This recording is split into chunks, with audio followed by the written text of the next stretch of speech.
Hello students, आज हम कक्षा 10वीं के विज्ञान और प्रौद्योगिकी भाग 2 में हम जो है छठवां प्रकरण पढ़ रहे थे। छठवां प्रकरण का हम स्वाध्याय के प्रश्न देख रहे थे।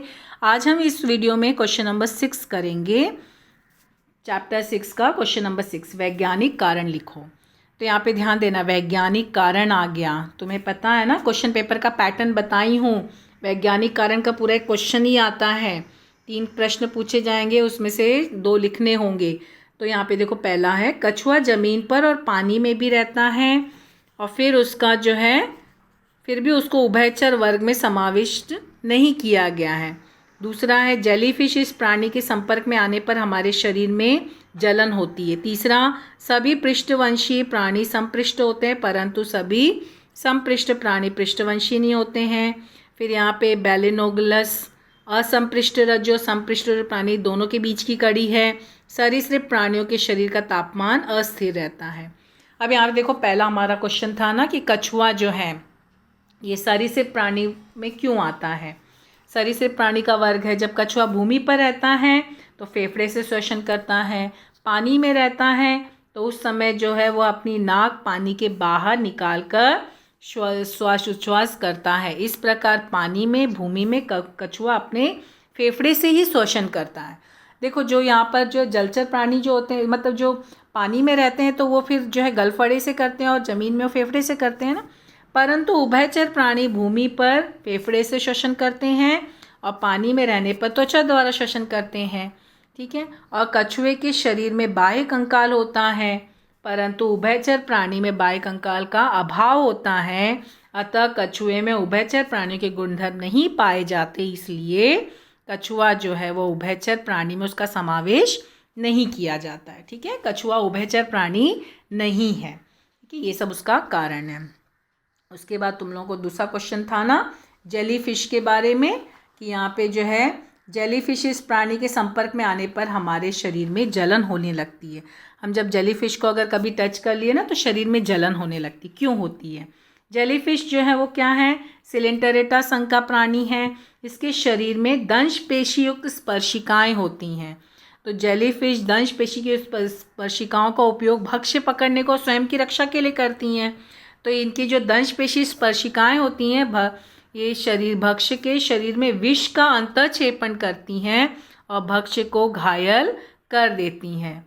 तो इसलिए जब इनके संपर्क में हम आते हैं तो फिर क्या होता है, ये जो विष है वो हमारे शरीर में फैलता है और विष के कारण ही हमारे शरीर में जलन होती है। ठीक है। फिर यहाँ पे अगला हमारा क्वेश्चन जो है वो क्या था कि सभी पृष्ठवंशी प्राणी संपृष्ठ रज्जु होते हैं परंतु सभी संपृष्ठ रज्जु प्राणी पृष्ठवंशी नहीं होते हैं। उसका कारण, तब यहाँ पे देखो हमारा जो है क्वेश्चन क्या दिया है, सभी संपृष्ठ प्राणियों के शरीर में पृष्ठ रज्जु नामक अव्यय पाया जाता है। ध्यान देना, इनके सब जो विशेषता है ना उसी से पॉइंट्स बनाने हैं। तो जो संपृष्ठ रज्जु प्राणी के शरीर में क्या होता है, पृष्ठ रज्जु नामक अव्यय पाया जाता है। संपृष्ठ रज्जु प्राणियों के शरीर के विकास के समय में जो पृष्ठ रज्जु विद्यमान रहता है परंतु शीर्ष पृष्ठ रज्जु प्राणियों में उनके भ्रूण की वृद्धि के समय में पृष्ठ रज्जु पाया जाता है।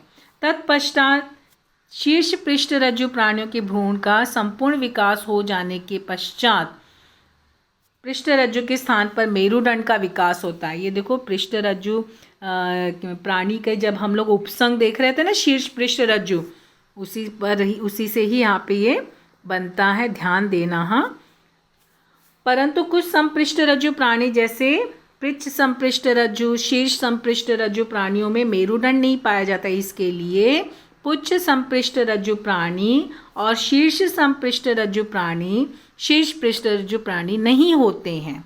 अतः शीर्ष पृष्ठ रज्जु प्राणी संपृष्ठ रज्जु प्राणी होते हैं परंतु सभी संपृष्ठ रज्जु प्राणी जो है वो शीर्ष पृष्ठ रज्जु प्राणी नहीं होते हैं। ठीक है, ध्यान देना, एक एक लाइन ध्यान से पढ़ना, अच्छे से रीड करना, तैयार करना। फिर यहाँ पे अगला जो है कारण बताओ है बैलेनोगलसिस असंपृष्ठ रज्जु और संपृष्ठ रज्जु प्राणी, इन दोनों के बीच की कड़ी है। देखो, ये क्यों है इसके बीच की कड़ी, क्योंकि इसमें इस प्राणी में क्या है, दोनों के कुछ कुछ गुणधर्म आते हैं। संपृष्ठ रज्जु प्राणी के संग के समान इनके शरीर में मेरुदंड पाया जाता है और ये प्राणी संपृष्ठ अपसंपृष्ठ दोनों ही संघों के कुछ गुणधर्म पाए जाते हैं। इसके लिए ये उत्क्रांति के दृष्टिकोण से असंपृष्ठ रज्जु संपृष्ठ रज्जु प्राणियों के मध्य की ये संयोजी कड़ी है। फिर उसके बाद हमारा जो है और ये सरीसृप वर्ग के प्राणी जो है यहाँ पर अगला क्वेश्चन क्या दिया है, सरीसृप प्राणियों के शरीर का तापमान अस्थिर रहता है। जो सरीसृप रहते हैं ना, तुम्हें पता है ना कि वो जो है प्राणी शीत रक्त वाले होते हैं, तो इनका तापमान जो है वह अस्थिर होता है। क्यों? क्योंकि शरीर में तापमान नियंत्रण करने की क्षमता नहीं होती है। इनके शरीर का तापमान आसपास के वातावरण पर्यावरण के अनुसार बदलता रहता है। इसके लिए सरीसृप वर्ग के प्राणियों के शरीर का तापमान अस्थिर होता है। ठीक है, तो इस तरह से ये हमारा जो है क्वेश्चन नंबर 6 कंप्लीट होता है। बाकी के क्वेश्चंस अगले वीडियो में देखेंगे। Thank you.